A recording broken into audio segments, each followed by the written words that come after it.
Hola a tothom! A la plataforma Volem Signar i Escoltar, ara mateix estem descansant una mica per les vacances d'estiu, però continuem movent-nos i continuem fent cosetes. Ara m'agradaria explicar-vos més o menys què hem estat fent fins ara. Us vull parlar de 4 punts, concretament. En primer lloc, el passat 21 de juny ens vam reunir amb el Departament d'Ensenyament de la Generalitat de Catalunya. Al departament hi vaig anar jo mateix, acompanyat de la Marianne, de l'Alícia, de la presidenta de PANSTE, l'Associació de Pares i Mares de Nens Sords de Catalunya, que es diu Raquel, i de l'Antonio. L'Antonio és el president de la Federació de Persones Sordes de Catalunya.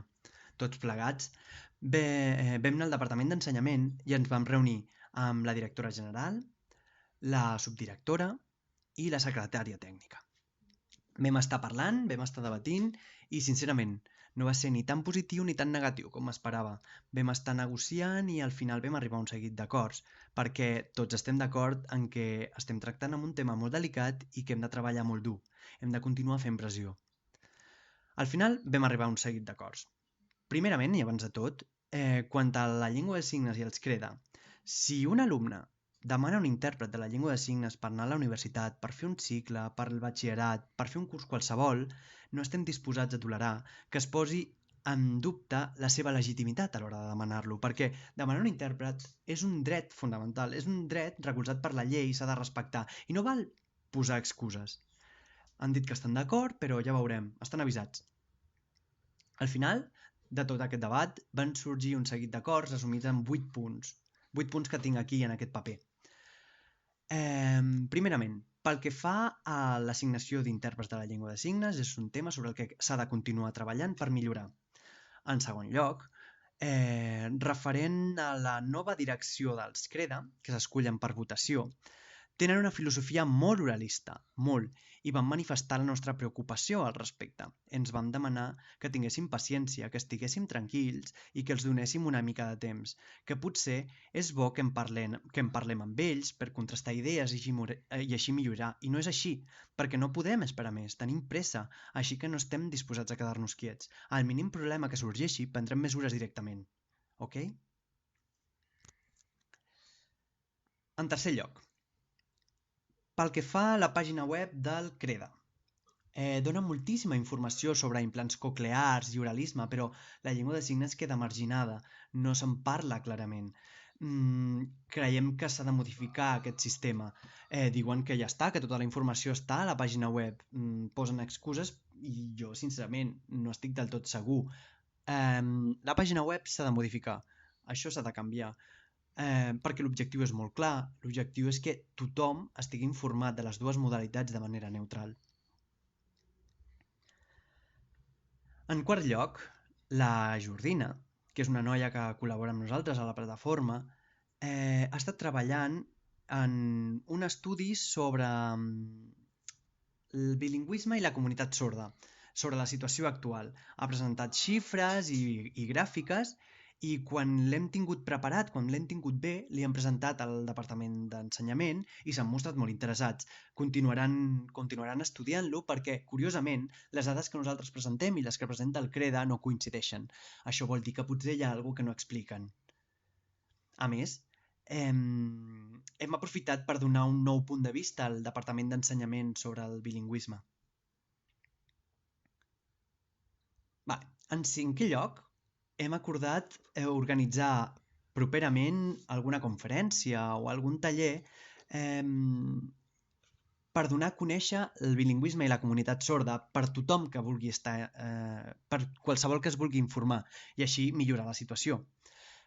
En sisè lloc, el Departament de Cultura ens dona el seu recolzament per difondre que la llengua de signes és un element de gran valor cultural, perquè la llengua de signes catalana és el nostre patrimoni. En setè lloc, pel que fa als acords als que vam arribar a l'abril, continuarem treballant sobre ells. I en vuitè lloc, i per acabar, pel que fa a les escoles d'educació especial no especialitzades en nens sords. S'ha de fer una anàlisi i un estudi per tal d'assegurar que hi hagi present la llengua de signes, ja que és un dret i s'ha de millorar en aquest camp per oferir una educació de qualitat. No és suficient deixar el nen a l'escola i oblidar-se de les seves necessitats.